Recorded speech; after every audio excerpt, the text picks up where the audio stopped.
For Nigeria, fi shock me again, no. Politics for Nigeria, no fi surprise me again.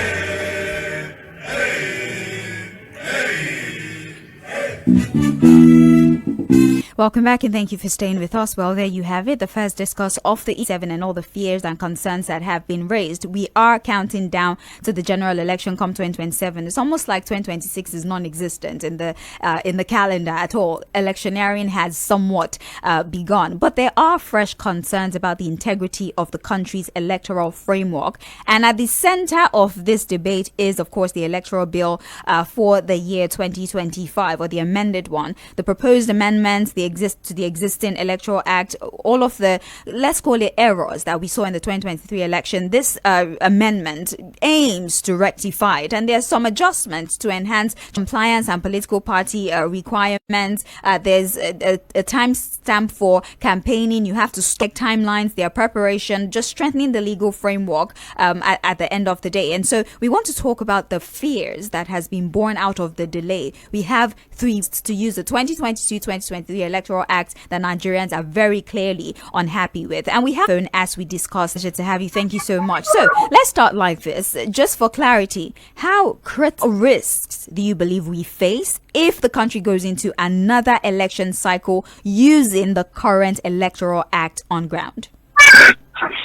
Well, the truth is, the forthcoming election in 2027, the peace and the integrity that was used at the court of law was that even the electoral act, and that was where there was problem, where there was, because at the end of it, we gave the electoral officers that discretion in terms of moral legitimacy, which I can't have the amendment in the next. Basically, that's where is make it election. We have a very limited time. Don't forget the president will remember what happened in 2022 during the time of our late former late president, the end result of their incompetence or their ineptitude. So I don't know, it's a very big step of serious politicians, and it's a very big edit, not something that should be overlooked. We should use all the first formidable policies we can have to better the honorable. The president has always the second, let's talk of the public, because they now bring them together and fight them and make it a top, and in fact, it's even a top house, because that is what determines the legality of things going together to the next. The ones that Nigerians are really interested in, for example, finishing court cases before swearing in. I think Nigerians are very interested in that one, because why is it that a person is sworn in and then they're still having court cases contention to their victory? In fact, they're saying it already gives this individual an upper hand because you already have control of state resources, and that already is decided. It means let's conduct the election early. So before May, where you swear this person in, all court cases have been resolved, as opposed to what we have at the moment. What do you think about that? Finishing court cases, let the courts be sure, or let the courts affirm the victory of this individual before they are sworn in and given their certificate of return. Do you think that is very significant, and how do you think it would rectify? I would like to interview. I will always be the judiciary for the rules we have been faced with in our government system today, because the judiciary is supposed to be the last step of everybody, even the common men, even they are not elected officials, like the kind of professionals. They are people that all of us will always complain about, because we don't seem to know technicality, or they are allowing some people that they are here to dictate the pace of how things they are going to go. And this is something they have to work on, because there is no way somebody will be on the seat that is not going to have a part. We now have because we live in Nigeria with their intimidating, that we have all cases settled ahead of every inauguration, and that will even stabilize the calendar, electoral calendar for this. That's the truth, because we know that awareness is always the opportunity to deploy all resources of intimidation for political party to take over many of those states. And that is why we have elections. We can even go as far as the local government elections, in the state elections, local sources, because the justice system at the end of that way. We're streaming live on Facebook at Milan 98.3 FM. The conversation is around let me give Nick that we don't want to use the same electoral act of 2022, 2023 in 2027. There were obvious lapses, and we need you as an election. All states should have election on the same day. You don't believe in off-cycle election, clearly, but in the electoral act, it would help us to save resources. We don't have to spend so much money presidential. Why not just put all of the put the ballot there as you're voting for your president, vote for your governor, votations day? Or you think that this even would open the thank them to that idea. Everybody is busy with the election. People would have been defeated, the spirit would have been new, especially when their candidates are no more winning, or their candidates have been outraged. Then we have this intimidation where they lose. Like we also want to happen in Lagos. I was in the Action Alliance. I was in opposition. But I was not happy with the way the election eventually came up after 2 weeks.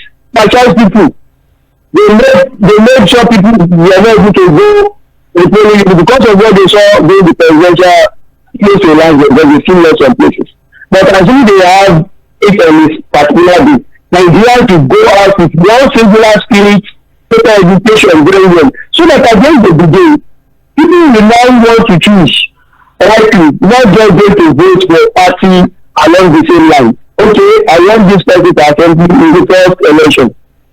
People will now say, they have made people that you have the ones that we did last week, a negative mindset. People became pessimistic about what they are going to do. So, and that will bring balance at the end of the day into governance, because the ruling party, take for their money, they have something that looks like an homogeneous, a lot of noises here and advocacy here and there. They will see them as noise. Those advocacy cannot reflect anything. No leadership of every state through the constitutional authority, and here we have the executive arm majorly and the legislative arm that are really making the laws, that are implementing the budget, that are designing what the number can go either way. So we use the places where they have lost as an example to be more up and doing, and that will give the democracy a better result than what we are having now across many states. About the Electoral Act and what we expect it would have on the 2027 election if, by miracle, it is indeed passed and assented to before the 24th of February. Let's talk about the ambiguities in the Electoral Act, certain provision in the Constitution. Let me use the most popular case as an illustration, the state of emergency, for example. Lawyers argue that, but the law does not tell us the extent of the extraordinary measures. Is the removal of a governor and the state institution also allowed under the law by virtue of the fact that extraordinary measure is not explained to us, electronic transmission of votes, but it does not say we must do it by force. So it's discretion completely, where the law has set the Electoral Act to that extent. It's what is to be interpreted by the judiciary, and that is why I always complain about them. They are the ones that they know the truth. They know that at the Electoral Act was that people to transmit the result. Pilot test. Okay. The big pilot test of this thing to establish that it's supposed to have what the mandate us to do this. See, emergency, whatever. We also our emergency it did not have that. It has been so much bastardized.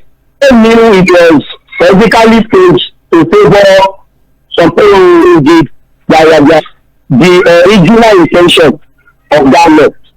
So, but the truth is, at least whenever those things are seen, you can always call for adjustment so that it become harder for people to manipulate the system. So if you say you want to be rigid all at once, our thoughts now will be limited to circumstances we have found ourselves now. Yes, but we people can also do this. Let's do another security measure to protect the intention of this. So the spirit of the law that was manipulated is the spirit of we can always adjust in time. And don't forget, for now we are talking about that can even do some of these things we are still doing now. So, but for now, what we have in Nigeria is the view of what we are expecting in our electoral processes. Honorable Tope, it's not a paucity of laws. We have laws. There's punishment for electoral offences. There's provisions for free and fair election. However, the implementation is usually the problem, or the People Act. It would ultimately. The major challenge we have, I've always said it. I remember the spirit of that, the message of that book then was that even though the judge said the father of this Nigeria is not the law, those justice system, or the judiciary, but they are the ones that are the experts of who, the experts of the masses, and that is where the thing is like 60% of it is strictly the mindset of becoming a better version of themselves in terms of leadership. But here we have people that know that, oh, I know how to manipulate. I can go and bring one lawyer that will do all sorts of things. We are on head. Yes, they will just see that this thing is unfair, but they will tell you it is the law. The law may not be fair to you, but the laws are seen. Some people are even captured live on what's it called? Camera. Everything will be tendered.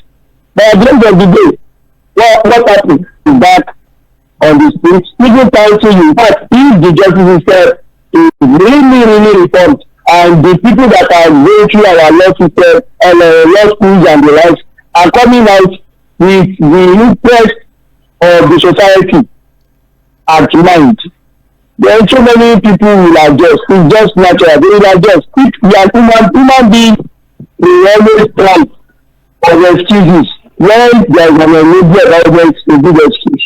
That is human being.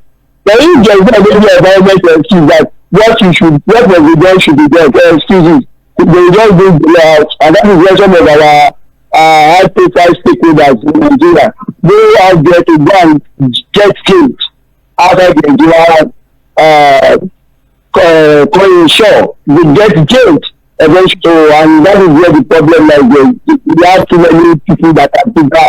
They are not actually bigger, and those that are already there is the judiciary. So it's not even about the Electoral Act. It's good that we're amending the Electoral Act, but even following, what particular reform do you think would be able to restore Nigeria's confidence in democracy if implemented sincerely? There was this report by Yaga Africa. They did some sort of regional survey of people who are interested in the 2027 election or who might vote, and it was the Northeast, the Northwest, the South, and Southeast recorded the lowest amount of interest in voting in 2027. They don't believe that their vote is going to count. In a situation like that one, especially for the Southeast, that they claim that they're being marginalized, they're not allowed to properly participate in the electoral process, right? What sort of amendments to the Electoral Act do you think will be capable of once again restoring their confidence, the way the electronic transmission of votes even caused more vote amendment that will be capable of restoring confidence in the electoral process and should I say dismantling this fear of voter apathy in 2027?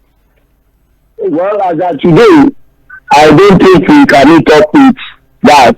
With our elections, which will use human interference, and with that, technology will be manipulated. And to what extent can technology not be manipulated? The truth is, if we can go to seamless voting, where our monitored elections have been on field, have been an agent, have been a super agent, have been but when they get to the local exposed to danger, they don't tell them, hey, it's not here you voted. In fact, I protected as a government. When a general relationship, they were flushed after but some of them were not allowed to even get to the polling units. at all. Third an election, law and order community eventually have to hold us. They will mobilize police men and intimidated. It was still because immediately they get there and they see the other. The better they run down with. And the other is say, to the will of the other against their own personality. Eventually we see many of them they will score them. Many people don't like them on the streets. But because of fear now court vote by because when you don't know you are voted, there is no way you are going to pay me for my vote. But go and look at what is happening. And we tell them, vote, let us manifest again. 20,000 or 10,000 or 5,000, whatever. When they go back to go and collect their money. Thank you. So what comes out, we know that there's another 4 years for us to ameliorate whatever situation we find ourselves. Thank you. But right now, people will have to start to and get rejected. Thank you so much for your analysis, Honorable Tope Abdurazak Balogun. It's a pleasure talking to you. Have a great evening, and we look forward to more conversations with you in future. Thank you. Yes.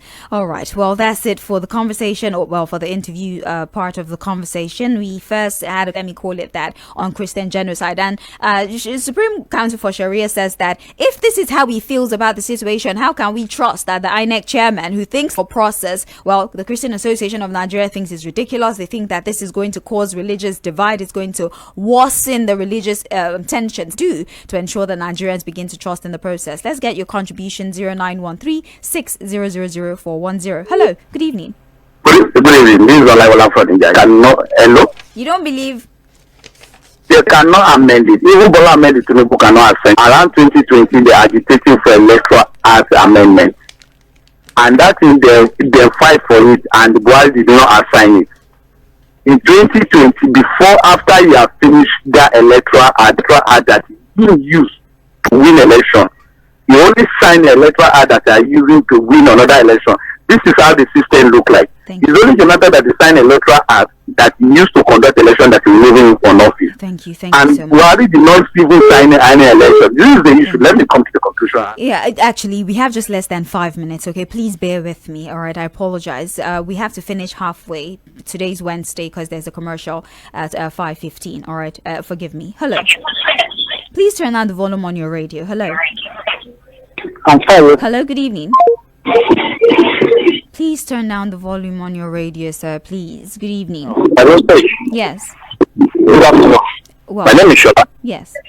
Yeah, so to start with, for the Northerners, Sharia Council, what do you call them? Yeah. Criticizing Shepito. Well, the thing is that, it shows the kind of caliber of people they are in the North.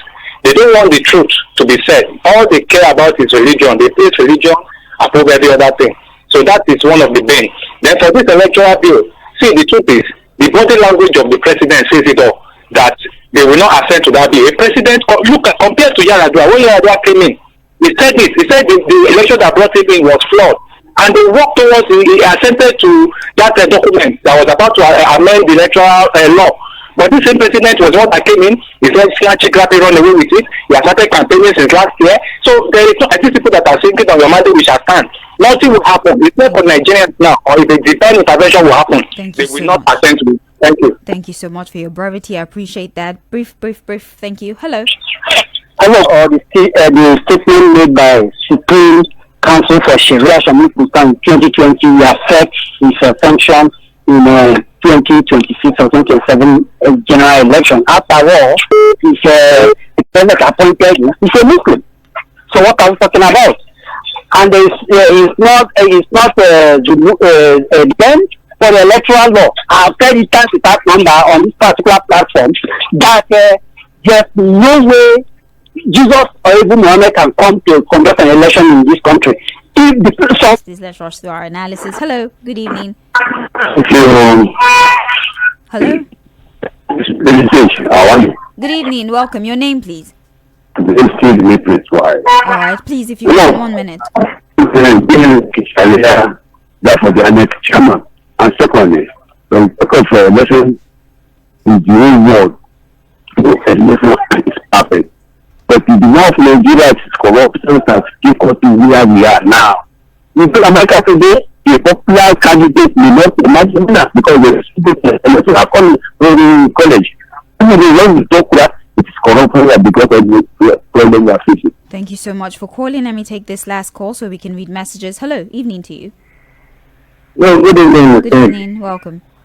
Yeah, my name is Balaji from Izeko. Yes. Your first guest has really said something that I think he was subtle in addressing her part.